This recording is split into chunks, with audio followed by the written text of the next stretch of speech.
Hi, in this tutorial, we are going to learn about discriminants of quadratic equations. So, what is a discriminant of a polynomial? Well, it is a quality that determines the properties of the roots of the polynomial. What are roots? Obviously, I'm not talking about the roots of trees. Here, roots are where the function meets the x-axis. Simply, roots can be obtained when we equalize the function to 0. In other words, the values of x when f of x equals to 0. So, how many roots are there in a quadratic function? 2. Why? It is a polynomial with degree 2.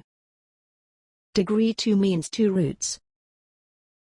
In the last tutorial, we have already learned about the graphs of quadratic functions. How to analyze the roots without graphs then? For that, we have to find the roots first. So, we have to convert the standard form to vertex form. But, how? And why? Wait and see. First, take the term a as a common term from the whole expression.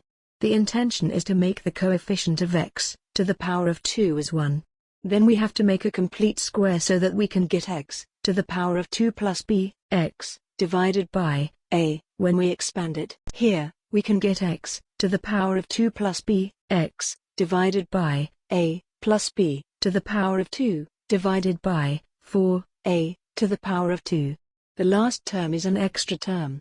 So we have to deduct the same term to eliminate it, in the resultant expression.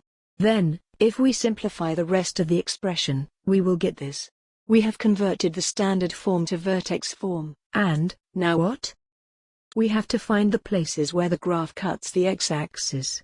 When intercepting x-axis, the coordinate will be x1, 0, and x2, 0. So we have to equate f of x to 0. That will give this first. By solving, we will get two answers. Where are they? There is plus or minus before the square root term. Now, we have to evaluate these two roots. But how? If we separate the elements of numerators, the first part, that is, negative b, divided by 2, a, is a real number. B and a are real numbers, so, it has to be a real number. The other part which has a square root term in the numerator will decide the value of x by checking whether it belongs to real number or not. Especially, the members who are inside the square root term. We call them as discriminant, and we use this triangular-like symbol, delta, to represent this. Delta equals b, to the power of 2, minus 4, a, c. We can divide the range of real numbers into 3 for delta.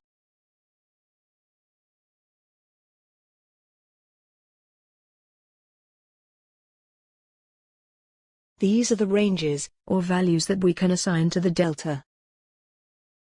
Now, let's see how these ranges are going to help us to determine the qualities of the roots. When delta is greater than 0, that means, the term inside the square root is greater than 0. The square root value of a positive real number has to be a real number. So, the resultant value for x belongs to real number. So, the quadratic equation will have two distinct real roots.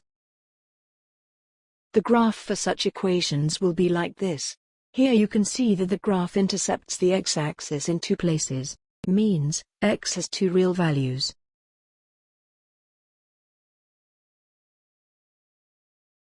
When delta is lesser than 0, the square root value of a negative real number will not be a real number. It will be an imaginary value. It can be represented as a real part multiplied by imaginary number. Here, we denote it as small I.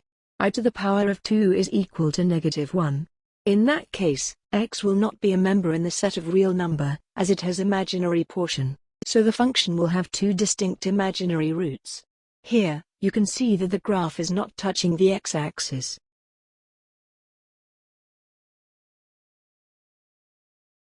When delta is equal to 0, the square root term will be 0. So the rest of the term will result a real number. we will get two equal real roots. Here, you can see that the graph is touching the x-axis in one point. This means, the function can be written as a perfect square. How was this session? If it was useful, encourage and support us. Subscribe to our channel as well. Don't forget to share this with your friends. See you in the next video. Bye for now. Lots of love from your tutor.